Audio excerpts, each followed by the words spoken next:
우리 신앙 고백 드림으로 월요일 새벽 기도회를 시작하도록 하겠습니다. 전능하사 천지를 만드신 하나님 아버지를 내가 믿사오며 그 외아들 우리 주 예수 그리스도를 믿사오니 이는 성령으로 잉태하사 동정녀 마리아에게 나시고 본디오 빌라도에게 고난을 받으사 십자가에 못 박혀 죽으시고 장사한 지 사흘 만에 죽은 자 가운데서 다시 살아나시며 하늘에 오르사 전능하신 하나님 우편에 앉아 계시다가 저리로서 산 자와 죽은 자를 심판하러 오시리라. 성령을 믿사오며 거룩한 공예와 성도가 서로 교통하는 것과 죄를 사하여 주시는 것과 몸이 다시 사는 것과 영원히 사는 것을 믿사옵나이다. 아멘. 우리 찬송가 179장 주 예수의 강림이 함께 찬송하도록 하겠습니다.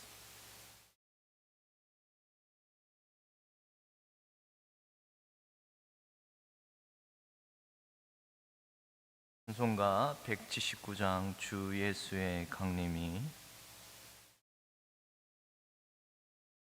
주 예수의 강림이 가까우니 저 천국을 얻을 자에게 하라.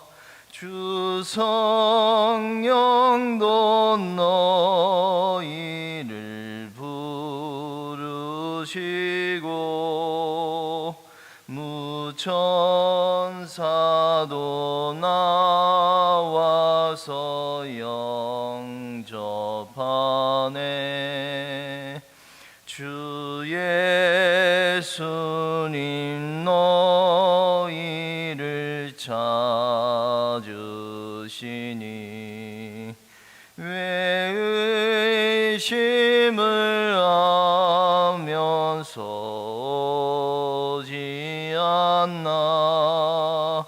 온 세상 죄 담당한 어린 양은 죄 많은 자 불러서 구원하네. 이 세상이 즐기는 재물로는 내 근심과 고초를 모면하리. 또 숨질 때 위로를 못 얻으며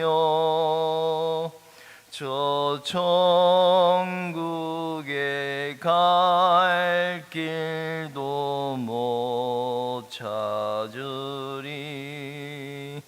내 아버지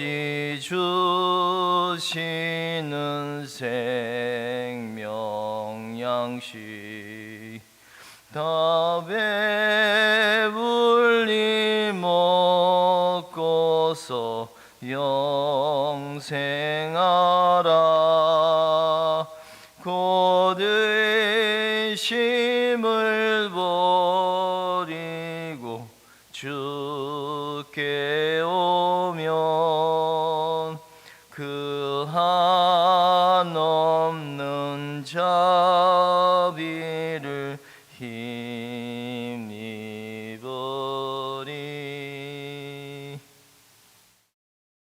성경 말씀 예레미야 30장입니다.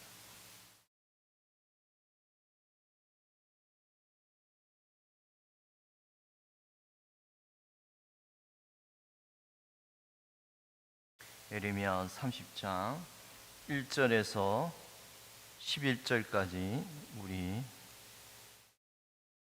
함께 교도하도록 하겠습니다. 예레미야 30장 1절에서 11절까지 말씀입니다.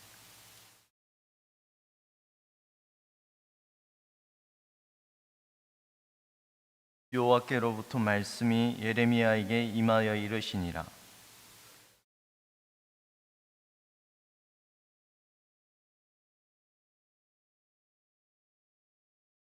여호와의 말씀이니라. 보라, 내가 내 백성 이스라엘과 유다의 포로를 돌아가게 할 날이 오리니 내가 그들을 그 조상들에게 준 땅으로 돌아오게 할 것이니 그들이 그 땅을 차지하리라. 여호와께서 말씀하시니라.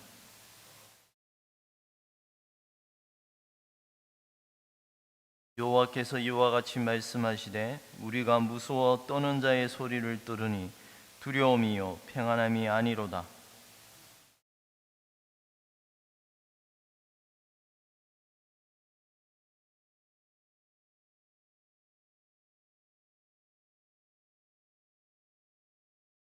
슬프다 그날이여, 그와 같이 엄청난 날이 없으리라. 그날은 야곱의 환난의 때가 되미로다. 그러나 그가 환난에서 구하여 냄을 얻으리로다.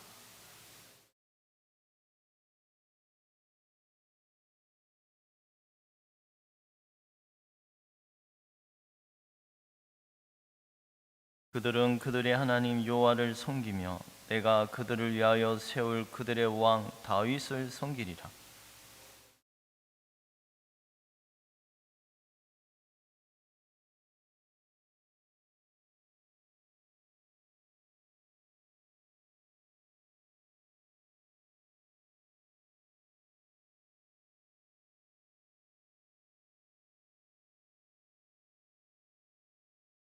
이는 여호와의 말씀이니라. 내가 너와 함께 있어 너를 구원할 것이라. 너를 헛되던 그 모든 이방을 내가 멸망시키리라. 그럴지라도 너만은 멸망시키지 아니하리라. 그러나 내가 법에 따라 너를 징계할 것이요 결코 무지한 자로만 여기지는 아니하리라. 아멘.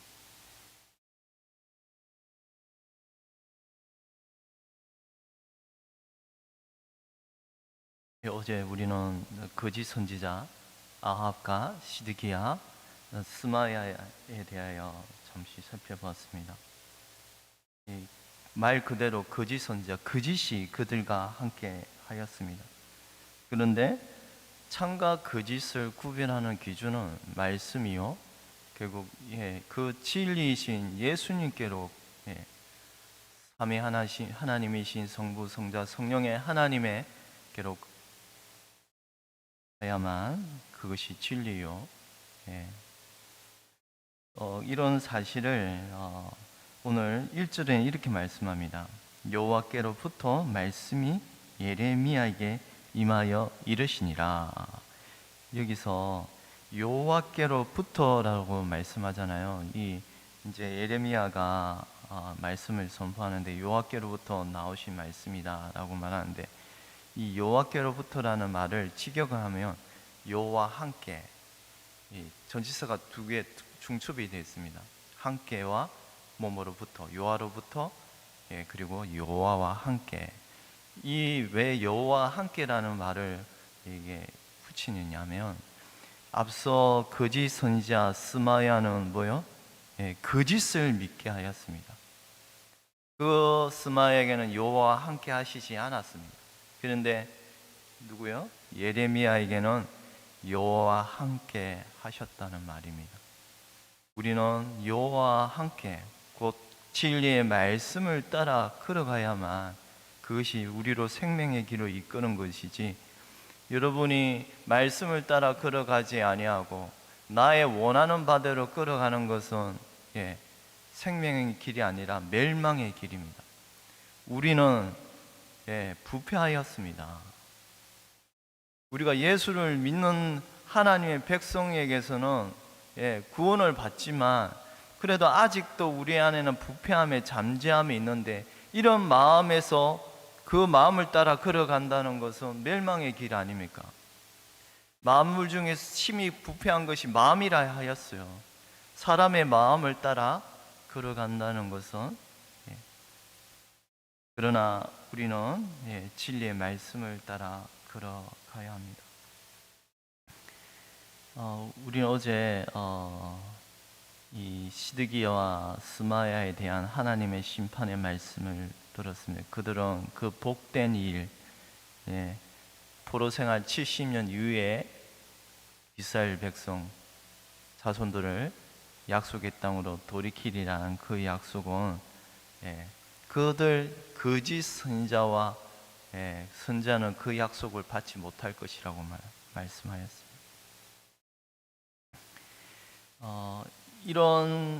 이게 문맥적으로 한번 살펴보면 앞서 우리가 살핀 내용은 29장의 뒷부분의 말씀은 어떻게 보면 저주잖아요. 심판이잖아요. 그런데 오늘 하나님의 이런 복음의 말씀을 이렇게 여러분 성경을 쭉 살펴보면 항상 그렇게 심판과 복을 함께 선포하고 있어요.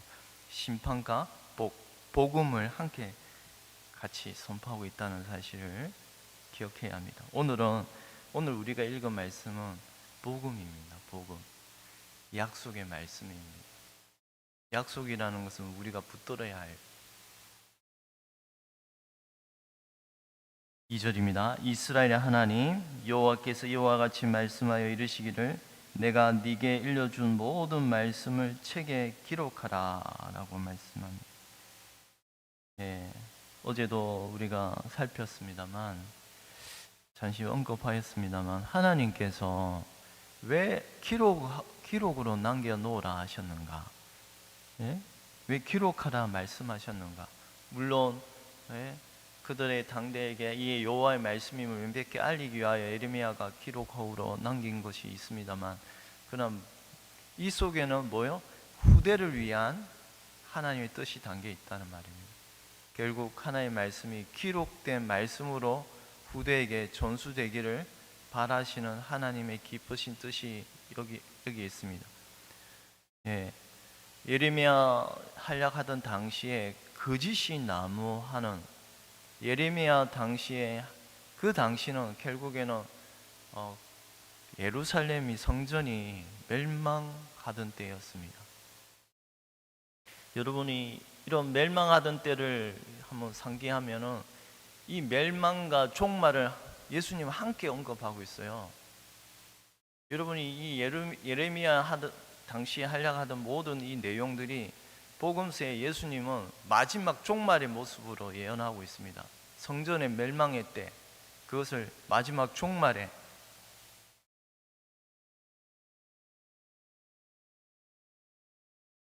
우리가 오늘날도 거짓이 난무하는 세상 가운데서 우리가 의지하고 걸어가야 할 것이 하나님의 기록된 말씀임을 여러분이 늘 기억해야 합니다.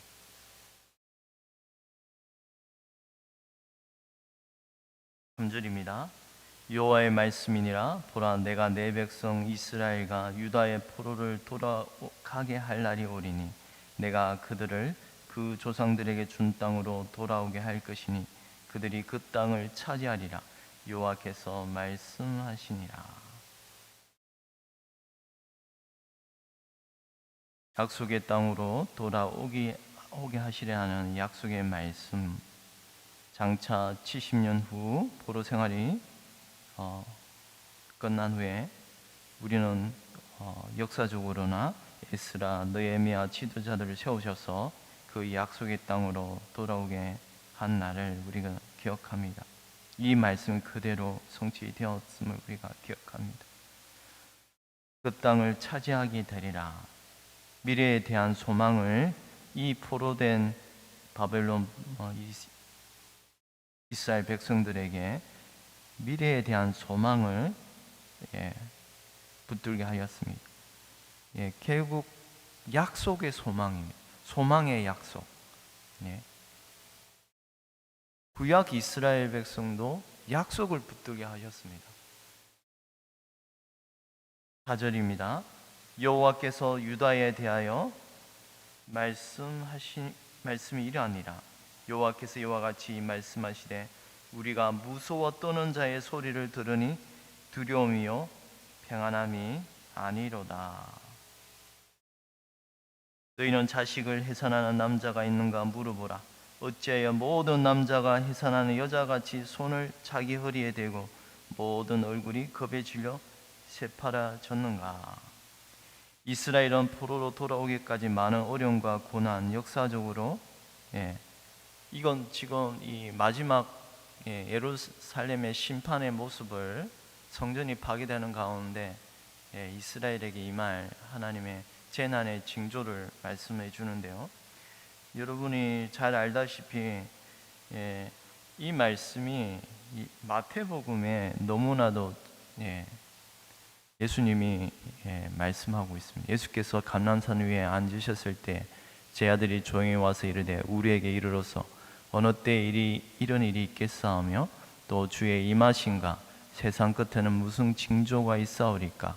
예수께서 대답하여 이르시되 너희가 사람의 미혹을 받지 않도록 주의하라.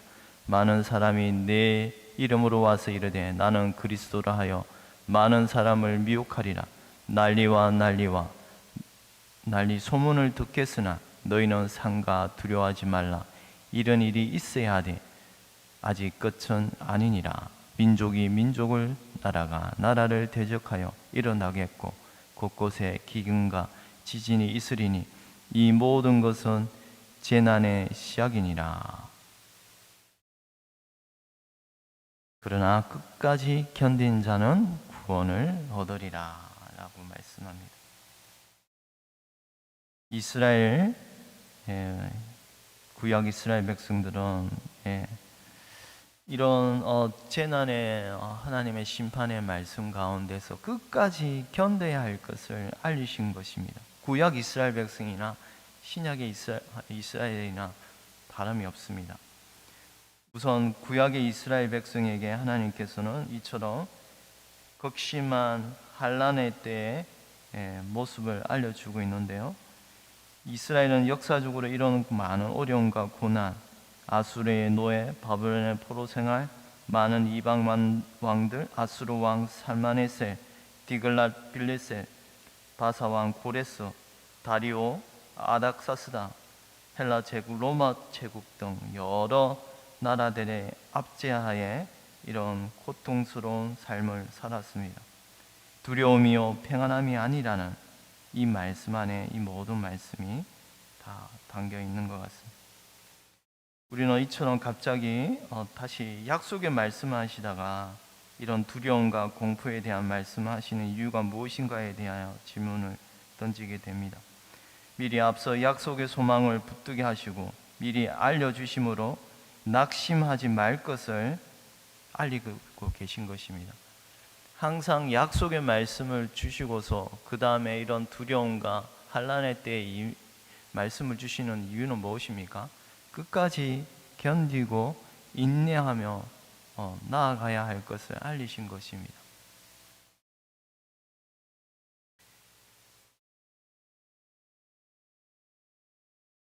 (7절입니다) 슬프다 그날이여 그와 같이 엄청난 날이 없으리라. 그날은 야곱의 환난의 때가 됨이로다. 그러나 그가 환난에서 구하여 냄을 얻으리라. 구약 백성들에게 예언하신 이 말씀, 큰 환난의 때에 그러나 이런 환난의 때에 야곱의 하나님께서 그들을 구원하실 것이라고 말씀합니다.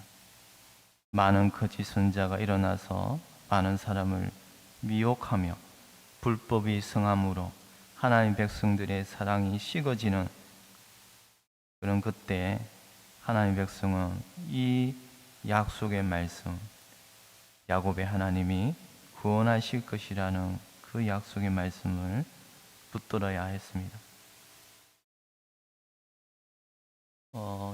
7절 끝에 이런 말씀을 구하여 냄을 얻으리로다 라고 말씀해요. 말 그대로 이게 수동입니다. 수동. 구하여 냄을 얻으리로다. 구하여 지게 되는, 건짐을 받게 되는, 오직 이것은 여호와께 속한 구원이요 우리 힘으로가 아니라 주님으로부터 주님을 믿는 자는 건져내어 주실 것임을 약속하고 있습니다.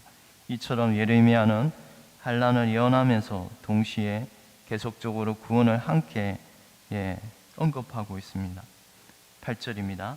만군의 여호와의 말씀이니라. 그날에 네가 네 목에서 그 멍에를 꺾어버리며 내 포박을 끊으리니 다시는 이방인을 섬기지 않으리라. 이스라엘의 구원에 관한 말씀을 좀 더 구체적으로 말씀하고 있습니다. 목에 멍에를 꺾어버리라.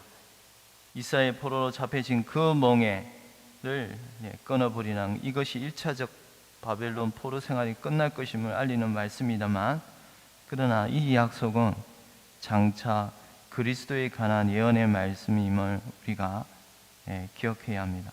바로 9절에 그들은 그들의 하나님 여호와를 섬기며 내가 그들을 위하여 세울 그들의 왕 다윗을 섬기리라 라고 말씀. 성부 하나님께서 그의 아들을 이 땅에 다윗의 후손으로 보내셔서 그들 위해 왕으로 세우실 것임을 알리고 있습니다. 지금 이 예레미야는 이미 다윗이 죽고 난 한참 후이지 않습니까? 586년경에 멸망을 하였다면 다윗은 BC 천년경에 살았던 인물인데 이제 다시 다윗을 섬기려는 이 말씀은 무엇인가요? 하나님께서 다윗의 후손으로 이 메시아를 보내주실 것임을 알리고 있음을 우리가 짐작하게 됩니다. 이것이 복음이요, 구약 이스라엘은 이처럼 그들의 왕 다윗을 섬기리라는 이 약속의 말씀은 마태복음 1장 1절에 명확하게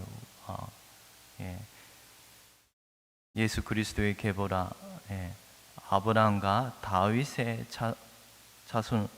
자손이라고 말씀합니다. 다윗의 아들로 오시는 이 그리스도, 예수 그리스도이심을 우리 마태복음 1장을 통하여 알려주는 것처럼 그들의 왕 다윗을 섬기라는 이 말씀은 그들을 위하여 세운다는 말도 미래형입니다. 결국 복음을 알림으로써 그들은 메시아에 대한 소망을 붙들게 하였습니다. 이것이 복음이요, 구약 이스라엘은 이처럼 명확하게 다윗의 위에 자리에 앉을 예수 그리스도를 분명하게 목도하게 하였습니다. 복음의 소식을 듣고 믿음의 선지들은 이 약속의 말씀을 붙들고 살았습니다. 그 먼 땅에서 나그네로 살다가 이 모든 하나님의 자손들은 이 약속을 붙들고서, 더 정확히 말하면 예수 그리스도 안에서 잠을 자고 있는 것입니다. 10절입니다. 여호와의 말씀이니라. 그러므로 나의 종 야곱아, 너는 두려워하지 말라. 이스라엘아, 놀라지 말라. 내가 너를 먼 곳으로부터 구원하고 네 자손을 잡혀가 있는 땅에서 구원하리니 야곱이 돌아와서 태평과 안락을 누릴 것이며 두렵게 할 자가 없으리라 라고 말합니다. 이 내용도 결국에는 그리스도의 사역과 관련된 것임을 우리가 기억해야 합니다. 여러분, 두려워할 자가 누구입니까? 두렵게 할 자와 태평과 안락을 함께 언급하고 있습니다. 이 모든 것이 예수 그리스도에 관한 사역임을 기억한다면 예수님이 우리가 복음서에 보면 귀신 들린 자를 쫓아내신 동시에 그리고 그 귀신 들린 청년 한번 보면 이 두렵게 할 자는 결국 그 어둠의 영임을 우리가 사탄의 권세 아래에 있던 하나님의 백성을 건져내시는 사역과 같은 것입니다. 귀신 들린 청년이 예수님의 말씀에 귀신아 나가라는 그 말씀에 의하여 결국 주님 발 앞에서 어떻게 하고 있었습니까? 전에는 몸을 상하며 그 몸을 괴롭게 하던 그 청년이 예수님 발자취 아래에서 조용히 정신이 온전하여진 상태에서 주님께 무릎을 꿇고 있는 모습을 우리가 기억합니다.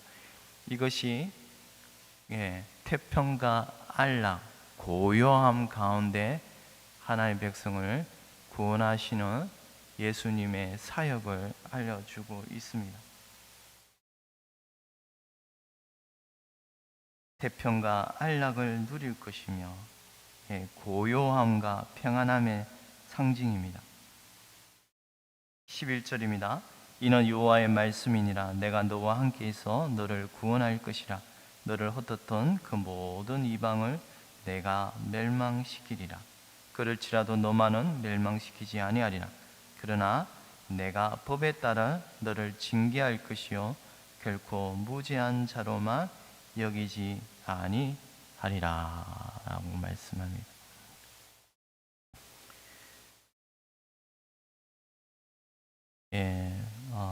하나님의 백성이 이제 앞으로 그런 포로된 생활 가운데서 참 많은 압제와 고통 가운데 살 것이지만 그러나 내가 다윗의 위에 앉을 자를 세우실 것이라고 하나님은 예레미야 선지자를 통하여 이 약속의 말씀을 복음을 그들에게 귓가에 울려 퍼지게 하였습니다. 이런 구원의 약속의 말씀과 우리가 참 끝에 말미의 말씀에는 좀 우리를 더욱더 분발하게 합니다. 내가 무지한 자로 결코 무지한 자로만 여기지 아니하리라. 이 말씀은 우리의 삶의 성화의 모습을 저는 나타낸다고 생각이 됩니다. 하나님의 백성을 하나님이 끝까지 구원하신다는 이 약속의 말씀을 여러분이 붙들고 또한 하나님은 사랑하시기에 여러분의 삶의 가운데 여러분이 잘못하고 올바른 길을 걷지 않을 때 어떻게 하십니까? 징계의 채찍의 배를 드시는 것입니다.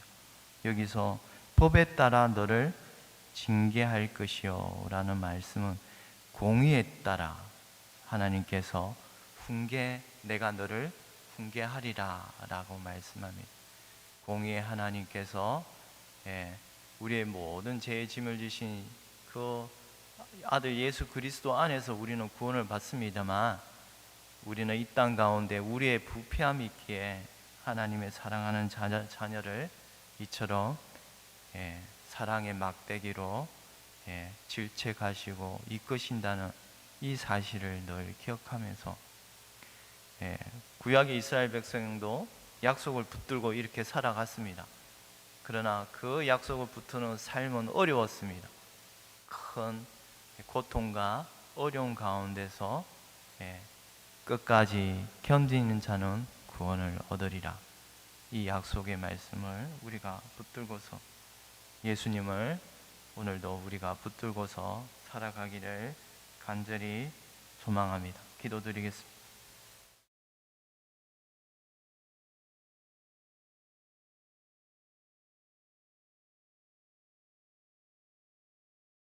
하나님 아버지, 참으로 이스라엘 백성들이 바벨론 포로의 생활 가운데 그들 위해 참으로 다윗의 후손으로 오신 메시아를 예수 그리스도를 바라보며 그 험난한 삶을 믿음으로 이겨내게 하신다는 말씀을 저희가 살펴보았습니다. 하나님, 우리의 삶이 아무리 어렵고 힘들지라도 우리에는 약속의 소망, 예수 그리스도의 믿음의 소망이 있사온데 하나님, 어렵고 힘들지라도 우리가 늘 하나님께 도움을 구하며 끊임없이 기도하는 가운데 이 질고 많은 환난의 세상 가운데서 끝까지 견디며 이겨내는 그런 복된 믿음의 역사가 하나님의 자녀 안에 있음을 저희가 믿사오니 오늘도 저희가 기도하고 부르짖을 때 우리의 심령 가운데 성령께서 역사하여 주셔서 하나님만을 바라며 믿음으로 이겨내게 하시는 하나님의 약속의 자녀로 살아갈 수 있도록 은혜를 내려 주시옵소서. 감사하고 이 모든 거 우리 주 예수 그리스도의 이름으로 기도드리옵나이다. 아멘. 하늘에 계신 우리 아버지여, 이름이 거룩히 여김을 받으시오며 나라에 임하옵시오며 뜻이 하늘에서 이루어진 것 같이 땅에서도 이루어지이다. 오늘날 우리에게 일용할 양식을 주옵시고 우리가 우리에게 죄 지은 자를 사하여 준 것 같이 우리 죄를 사하여 주옵시고 우리를 시험에 들게 하지 마옵시며 다만 악에서 구하옵소서. 대개 나라와 근세와 영광이 아버지께 영원히 있사옵나이다. 아멘.